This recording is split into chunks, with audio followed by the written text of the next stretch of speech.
Hi, I'm John Stevenson, and we're going to be looking at the monastic movement in our continuing survey of church history. We begin with Saint Anthony. He lives from 251 to 356, although we have a few different dates as the date of his death. This is a more conservative view. Some reports have him living even older. He is a Christian living in Egypt, and he hears a sermon on Christ's words to the rich young ruler, where Jesus says, "Go and sell all your possessions and follow me," and he takes that sermon literally. He takes those words literally. He sells everything he has, and he goes out into the desert. Now, to get out into the desert from Egypt, you just have to go out of the valley. I mean, it's not a very far trek. But he goes out into the desert, finds an abandoned cave or a house or some sort of place to dwelling, and he just stays there. Gives away his possessions, moves into the desert, and begins living the life of a hermit. After a while, folks notice that he's out there, and word gets out there's a holy man living out there, and so some people come out to see him, and they say, "Well, we want to be your disciples." He says, "I don't want disciples. I'm here by myself," and so he eventually has to move to a different location. He will come back into town once in a while, and he does stay in contact with the church. He has some interactions with Athanasius, for example, but he lives the life of a hermit, and there are others that begin to follow his example.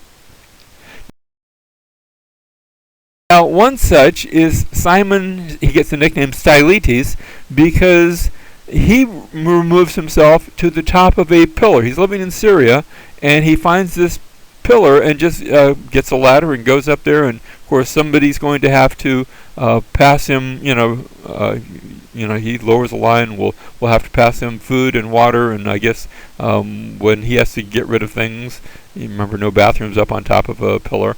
I guess he just drops it off the side. Not sure exactly how that works out logistically, but he spends most of his life on top of a pillar, and people think, oh, that must be a really holy man, and so somebody goes and finds a taller pillar, and they're actually seeing who can be the higher Christian.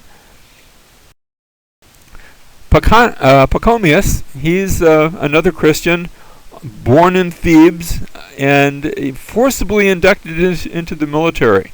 But he converts to Christianity, and he follows the example of Anthony. He's also out in the desert, but after a while he thinks, it might be better, instead of just people out there by themselves, if we had communal monastic living. And so he organizes 9 groups of both male and female monasteries. Now, monasticism in the West versus monasticism in the East, and when I say this, I'm painting with a very, very broad brush. There's certainly exceptions, but I think these points still hold up, that in the West you have communal living, but usually within some proximity to civilization. Whereas in the East, and by East I'm including Egypt and Syria and places like that, you have desert living, because that's where the desert is, and sometimes they're in community and sometimes they're alone. Now, you do have, monastic living by themselves in the West, but it more often, what we read about, what we learn about, is this communal sort of living. In the West, there's an emphasis, somewhat, still in reaching out to culture. Now, it depends where you go, which monastery, but I still think that's true. Whereas in the East, the tendency is to escape culture. You're going out to the desert, you're going away from everybody else, and you're really escaping culture. One example of this is seen in St. Catherine's Monastery. You go to the traditional location of Mount Sinai, and there on our lower left screen, or I have a blow up here for us, we have St. Catherine's Monastery at the foot of Mount Sinai, and it's been there for nearly 1600 years.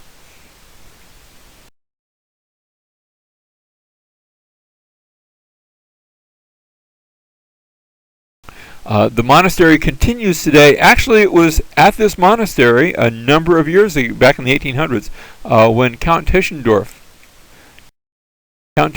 was passing through this area, and he happened to spend the night in this monastery, and he discovered some scrolls that were in a bin. Now, presumably, they were in a bin near the fireplace where they were going to be used for kindling. I don't know if that's... Later priests said, no, that wasn't really true. Maybe there was a misunderstanding.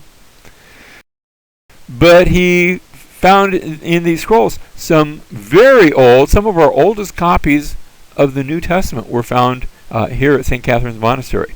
Notice the lettering on the stairwell here. It says Jacobus, or what we would say Jacob. Now, Benedict of Nursia, he's one of these monastics. He runs away to live in a cave at the age of 14. He establishes a monastery at Monte Cassino in the Italian peninsula. And he organizes a series of rules which become codified and borrowed and adapted for many different monasteries. The rule of Saint Benedict.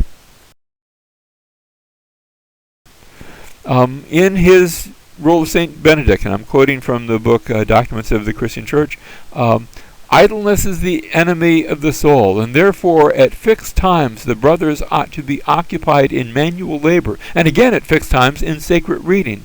So you actually have a schedule of events that are supposed to take place. He goes on to say, the brothers shall wait on each other in turn, so that no one shall be excused from the kitchen work, unless he be prevented by sickness or by preoccupation with some matter of great necessity. Let not the younger brothers have beds by themselves, but dispersed among the seniors, and when they rise for the service of God, let them gently encourage one another, because the sleepy ones are apt to make excuses. There's some folk that just say, hit the snooze alarm. They didn't have that back then, so this is the ancient version of that. Now I want to take you to Meteora. This is in Greece now, and you're on the plains of Thessaly, and as you move westward, you come to these great giant rocks. It looks like these giant rocks have just fallen from the sky. On this photo, notice I'm going to do a blow-up. We're going to zoom in, and you can barely see a little spot on the lower part of the screen. That's a person who's rappelling down this cliff face, just to get an idea of the immensity of these rock faces.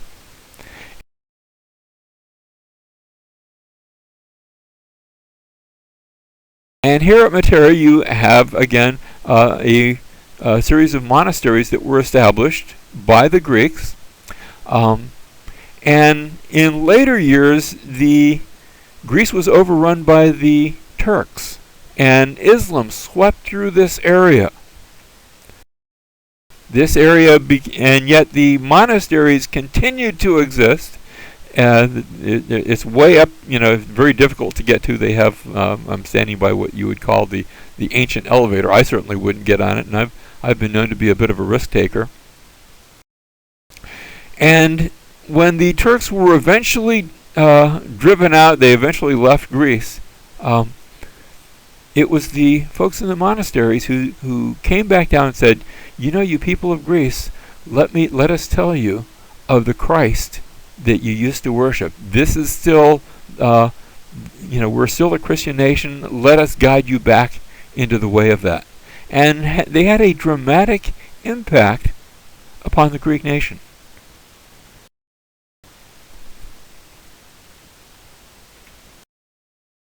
Just one more shot of Meteora.